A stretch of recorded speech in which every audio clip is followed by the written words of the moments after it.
My name is Moira Barnes, and I am one of the team at Mint Business Club.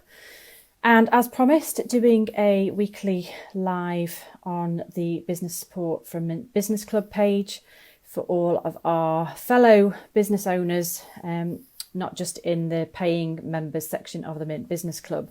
So just wanted to continue seeing you. Hi, Keely.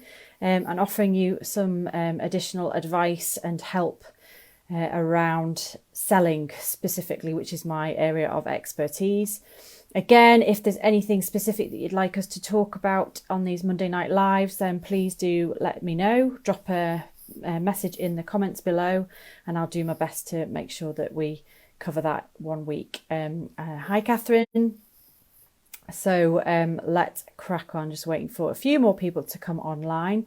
My blood, I think, is coursing with chocolate because I have definitely indulged in chocolate. I was really good though. I didn't have it until the afternoon yesterday.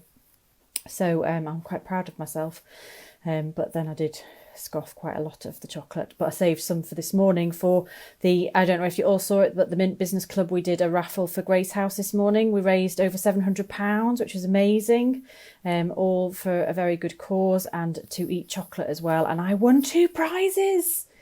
It wasn't a fix, it was all done by a random number generator, but I've won a lovely wax melt and oil burner from Altruist Living. I'm a big fan of Altruist Living already. I've got my inspiration candle burning as we speak.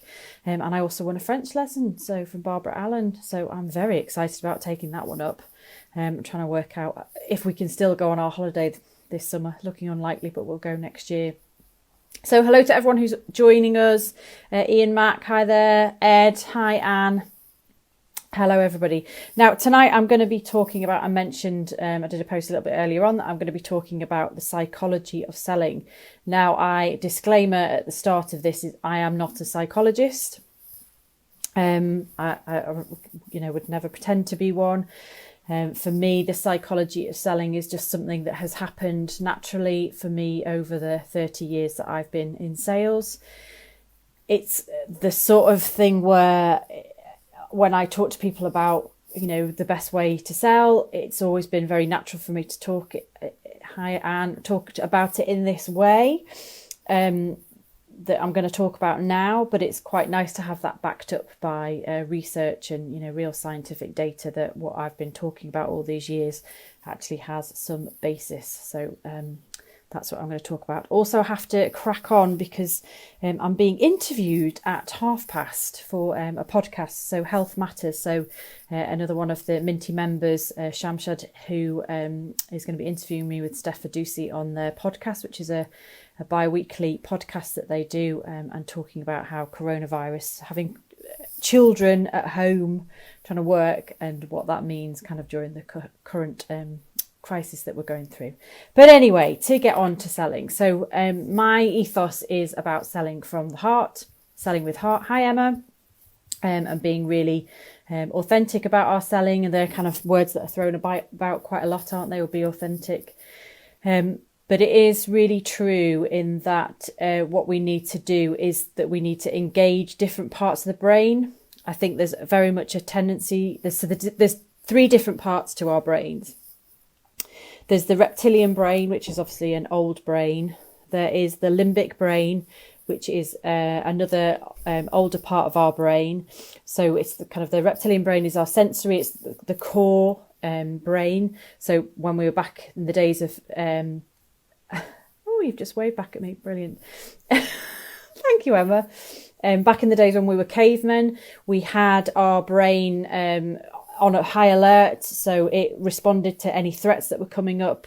It got all of our senses, on alert, got the blood coursing through to the limbs to get the limbs moving.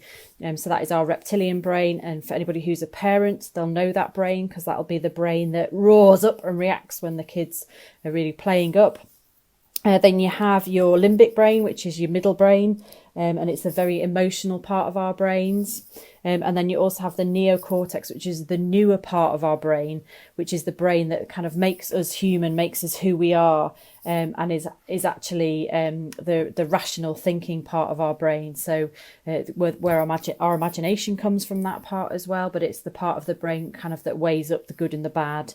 Is this the right or the wrong thing to be doing? So a lot of people, when they think about selling, and when I do my workshops and we talk about this, a lot of people think that the neocortex, that thinking part of our brain, is the part of our brain that we should be engaging with people that we're selling to, whether this is product selling or service selling, business to business. And what we need to actually get around is that actually the thinking part of our brain is slower than the emotional part of our brain. We're much quicker to be emotive. Something we talk about having a gut reaction. Well, that gut is actually led by that limbic brain. And so we have that gut reaction, and if you're like me, you're very impulsive, and you see something and you want it, you want it, and you just go out and buy it. Whereas in the back of your head, sometimes I'll buy things, completely impulsive purchase, and then it's only afterwards that neocortex starts thinking about it and rationalizing, oh, should I have done that? In fact, one of the other businesses in my boot camp shared a funny story with us about how somebody had purchased something via her online store and then immediately regretted it. But then it was kind of a very funny exchange that went through, because it was during a time when my friend wasn't actually working. So, they were having a family day, and hiya Gemma, hiya Phil, hiya Pauline. And so she wasn't responding to the messages, but the messages started getting more and more panicked. Did you get my order? I really ordered it. I'm really excited about getting this. Or I've just had an argument with my husband and I don't think I should order it. Can I cancel the order? No, I've had a change of heart. I really like it and I really want to keep it. So I'm going to carry on with the order. And then another one, 10 minutes later, actually, I've just had a massive row and I need to cancel my order.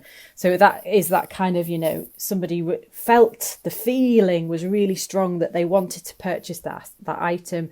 But for them, it was almost like the neocortex was another person actually rationalizing with them about if it was something that they could afford or not afford. So they're the kind of different parts of our brains that get engaged at times of selling and sales.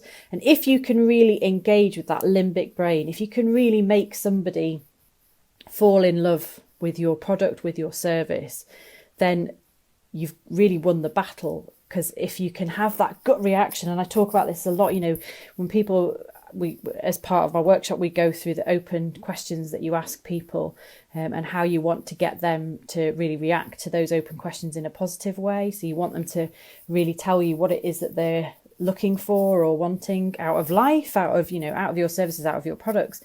But you ask those open-ended questions. And what you want is you want to almost get people to start feeling. So kind of, how would you feel if I was to help you with, increase your productivity in your business?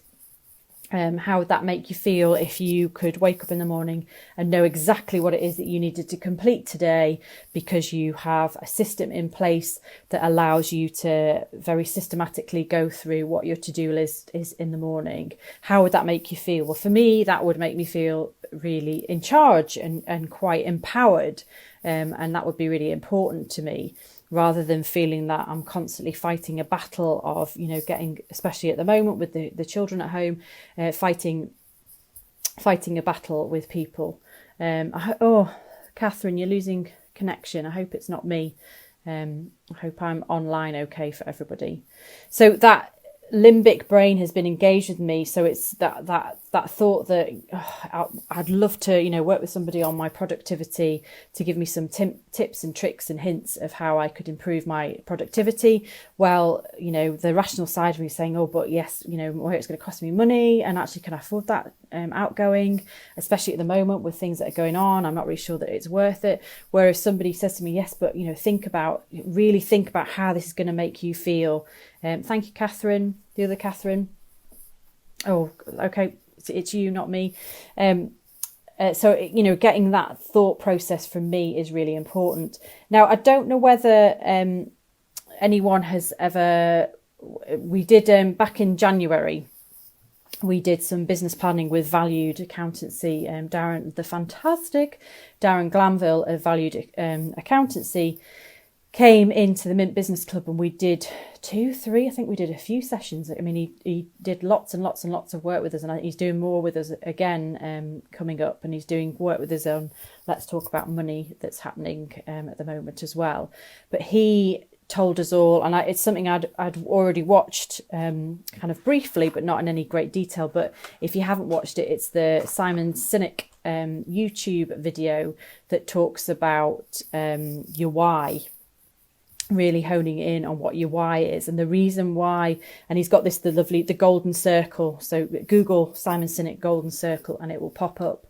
But what he talks about there, so he talks draws 3 concentric circles, getting smaller and smaller. The middle one, the smallest one, is why, middle one is how, and the outer one is what. And he was saying that most companies start with the what and then do the how, and then kind of somewhere in there is the why. But companies that get it really right and do the why, how, and what really get very loyal customers.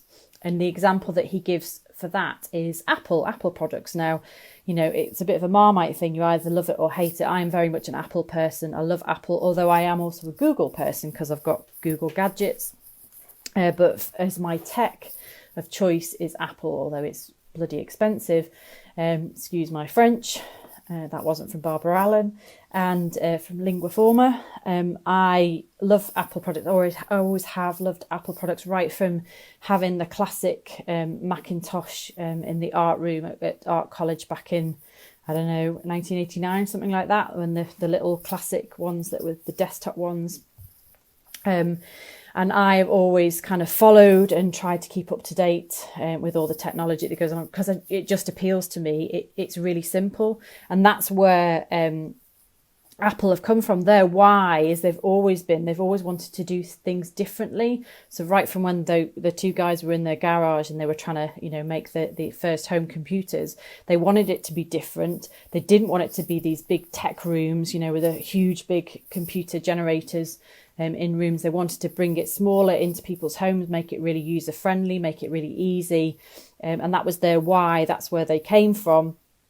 Their how was that they did create these really beautiful computers. Can you remember the lovely like aqua coloured monitors that you could get, and all the different colours? They were amazing. God, they were lovely. Lusted after them. Love. Never got one of those. Always wanted one. And so they created these really beautiful computers that actually a rational brain would be like, well, why do you want a beautiful computer? You just want a computer that does the work. Well, they just happened to make computers, but it was the fact that they made these beautiful computers. The people really liked the fact that Apple wanted, you know, were trying to be different.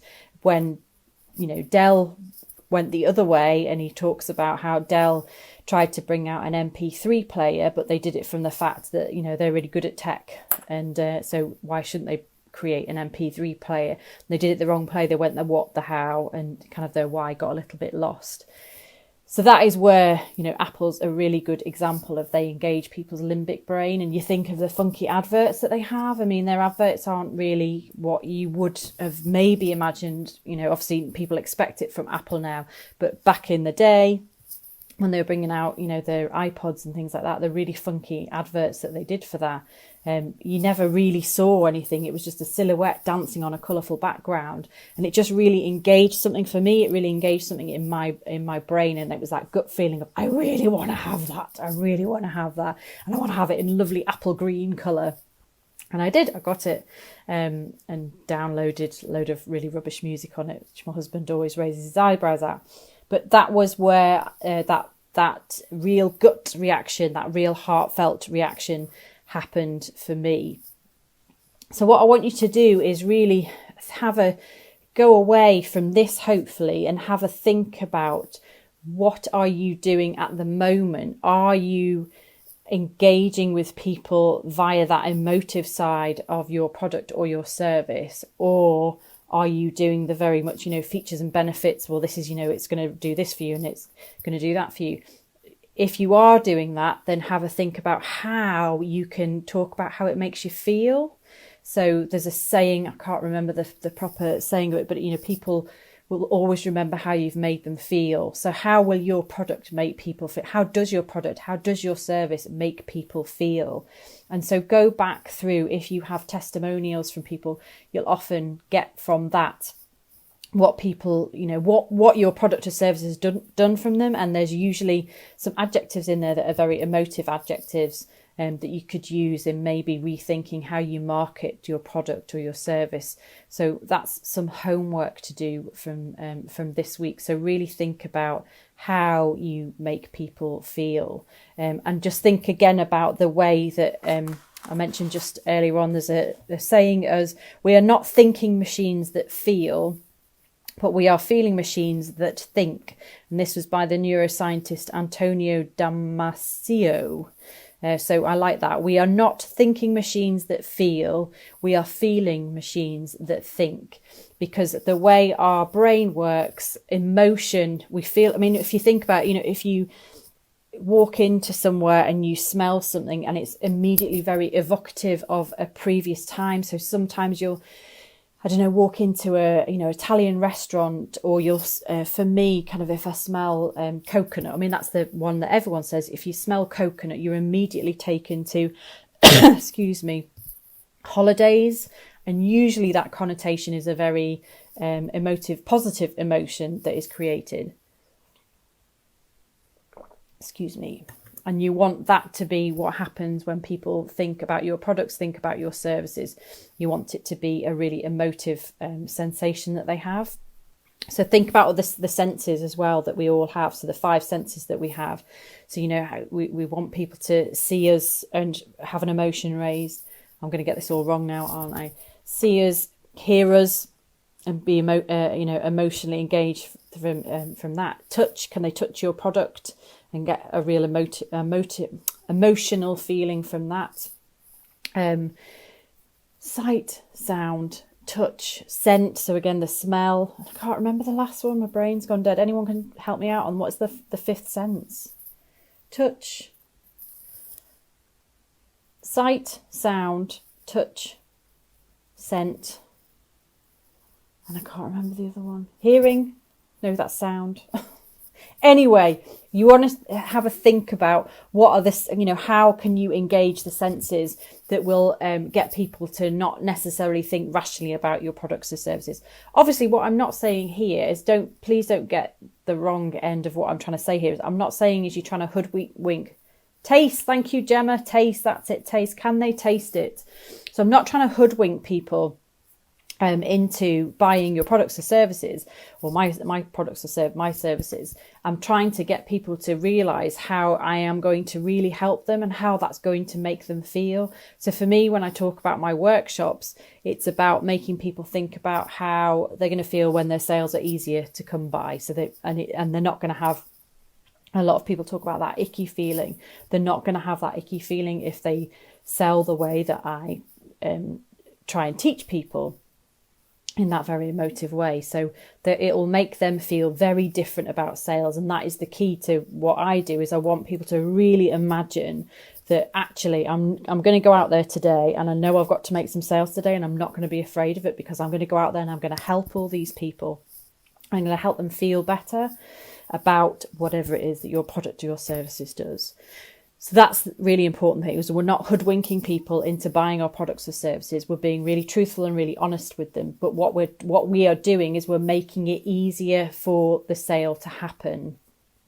So yes, Anne English talks about these in her visual marketing as well. That's really, really important when you're doing visual merchandising, visual marketing, is that if you can engage people's 5 senses when they are, so if they're visiting you at a fair and you've got all your products there, can you have a candle? So, for instance, I've got my Altruist Living candle inspiration burning here. So would Sarah have that burning if she's allowed to burn things, to really draw people in? Or when you're in the supermarket, they used to pump out, I don't know if they still do, but they used to pump out the scent of freshly baked bread or coffee brewing. For when you go and buy a house, people say if you put a coffee pot on and have coffee brewing, that again provokes a reaction in the person that's coming to view your property. In the supermarket, you get that smell of freshly baked bread, and you think suddenly, your rational mind is thinking, oh, I really shouldn't eat bread because it's going to bloat me up. And I've eaten loads of chocolate over Easter, and I really shouldn't be eating bread. But we've been doing a lot of bread making, and we've been making bread, and it is really wonderful to hear it. To smell it and taste that lovely warm fresh bread. Just think about that really warm feeling that you have there. So if you are, at a fair, how can you do all those various things? Sorry, volume off. To get people to come to your stall and to engage with you. And then how is it you then engage with them is, you don't stand behind your stall. I'm sure Anne will agree with this. Don't stand behind your stall and talk over all of your products. Get out in front of it. And, if you've got hand cream, would you like to try some of this hand cream? Get somebody to try it and rub it into the hands. And, oh, wow, that smells amazing. Oh, it's made my hands really soft. That's wonderful. If you're an artist like Joanne Rowland Art, get out in front of your stall and ask people questions about, oh, are you looking, is it a gift that, who is the person that you're wanting to buy for? It looks like you're looking for a gift here. And, how do you want them to feel when they get that gift? Are they a dog lover? Are they a horse lover? What kind of animal is it that they like? And trying to evoke that emotion in the person and get them thinking about that. So it's just all about really bringing into focus all these emotions and getting that emotional reaction as opposed to the rational brain reaction. So as I say, I'm not a psychologist. There's lots of stuff. So Google the Simon Sinek Golden Circle, really, really good. Google the Limbic Brain. I mean, he talks about the Limbic Brain in that presentation. But if you Google the Limbic Brain and selling, then loads of stuff will pop up on the internet. You'll be able to read there. Yes, Pauline, get people booked into some fairs because your products are very evocative. You get that. For me, I'm a big lavender fan. I know not everybody is, but some of Pauline's products have got the wonderful smell of lavender. And for me, lavender reminds me of when we were younger and we'd go to France and the lavender fields in France, and just that lovely, and you walk past a lavender bush and the smell comes up, and it's the smell, for me, it's the smell of summer. So I very much think, if you're out at a fair and you can go and get people to try your products and really experience them and see how well they rub in and how, obviously wonderful on their skin, and making them look truly radiant, then I think that's a very good point that you get to some of the good fairs. So, is there any questions on this limbic brain, the emotional brain, and kind of that gut reaction? I do talk a lot about, almost like you want to, not quite so hard, but it's a bit of a stomach punch. You want somebody to have that real feeling of, wow, that product, that service, that's going to really help me and make me feel so much better. So I've got to go off, as I say. I've got this interview at 8:30 tonight, but I'm still here for a few more minutes. So if anybody's got any questions that they'd like to ask me about this emotional selling and how you can go about it with your business, kind of give me some examples of what it is that you might be struggling with to sell, and we can have a little think about how we could do that on here. I'm just going to go back through some of the comments on here. I think I managed to get them all. Thank you for helping me out on the taste. Oh, right. Okay. So Catherine Coco Forte saying Simon Sinek has got lots of stuff out about coronavirus business right now. So get on to YouTube and have a search for that, because he is just he's just, he engages you. He really engages you. So he's obviously doing something right there. Hi, Dan, I didn't even see you. Come on. So hope you're well. And Fiona and Teresa, hope you're all still there. Phil, hi there, Phil. Hope you're well. Keeping well. But yes, anybody got any questions? Lucinda, you missed the start.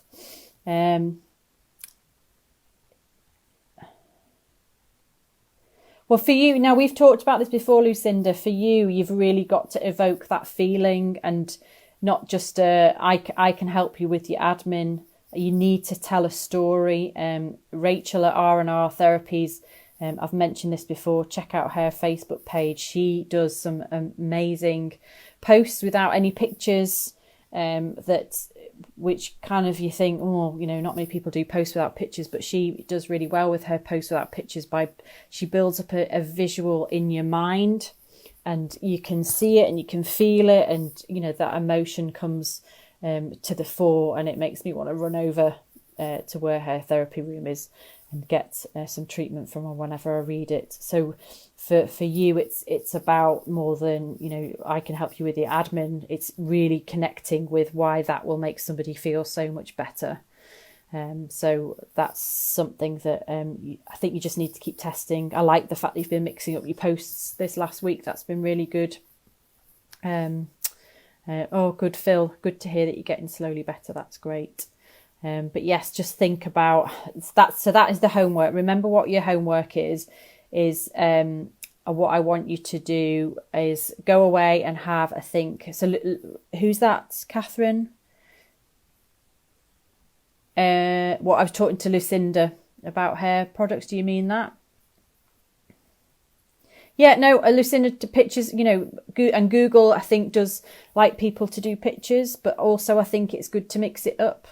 So having text only and also, you know, just that getting people to rather than, it's kind of like that with audiobooks. So my children listen to audiobooks or read books and then watch films, and they often say, oh gosh, that's not how I imagined, you know, when I read the book, I imagined this, this and this, or they were going to look like this, this and this. So it's that building up your own image in your own mind of what something's going to be like, and that's very personal to you and very very emotional for you as well. And then when you see it on the screen, you're seeing what everybody else is seeing, the same picture, and so you might not connect it as much as you do before. Sorry, Rachel of R&R Therapy, Catherine. So Rachel, she's one of the Minties, and R&R Therapy is her page, and she does really good talks about things, and just, it's literally like, you know, when you walk into my therapy room, you forget about everything. You know, there's a smell of aromatherapy, you know, the soft towels, you know, the table is heated, you can snuggle up on, you know, let all your cares drift away and blah, blah, blah. And it's a really wonderful way of making you go, oh, I really want that. I can't afford it, but I don't care. I'm going to do it. So it's really good in that way. Sorry, got slightly sidetracked there. So your homework this week, obviously I'm not going to check it, it's for your own good, is have a real think about how it is that you can engage people's limbic brains.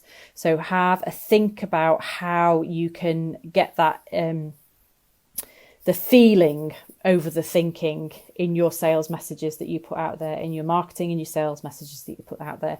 How can you get people to feel rather than think about your products and services? So that is it from me. I hope I haven't rambled too much, and I hope I've been helpful, and I shall see you all again next Monday night. Again, if you have any thoughts on what you'd like me to talk about, then drop me a line or drop Nicola a line. Nicola is still doing her daily Mint positivity posts in the mornings at 9:35. So she had, rightly so, had Friday, Saturday and Sunday off.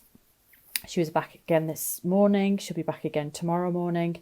And if you need any specific help, then just get in touch with us and we'll try and do our best for you. But that's it from me. Farewell, and I'll see you all next week if I don't see you before. Thanks, guys. Bye.